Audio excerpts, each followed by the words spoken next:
was the compressor. Just a little tiny compressor. Just, yes, the acoustic of this room was so bad that, we just have to manage. You understand? We just have to manage to make sure that we get everything right. So the first thing I did here was the gain structure, while the second thing was the low cut.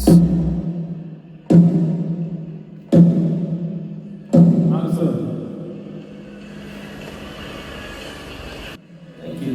The mic is too close, I mean, just watched it closely. I didn't do much. Nothing much here on this setup.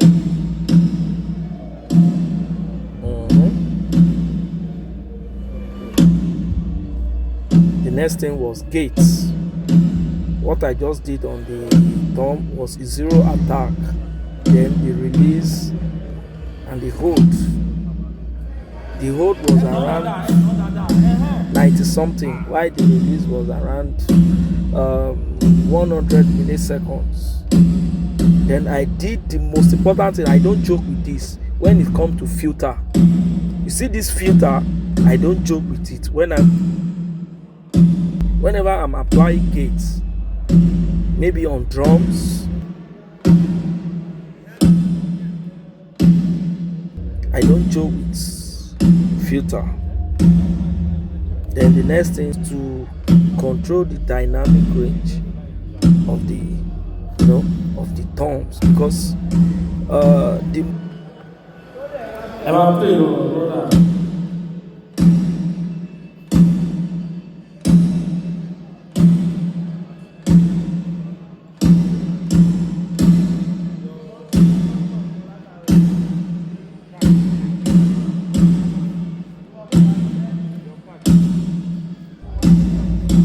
just watch it closely.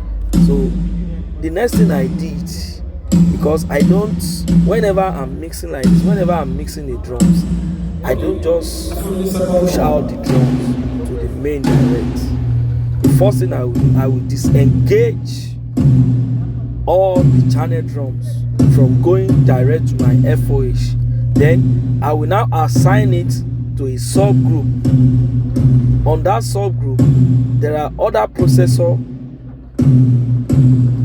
that I'm still going to add on that main subgroup, like another EQ and compressor. So I don't do much when it comes to subgroup. So just follow me for more updates on this. Thank you. I'll see you some other time.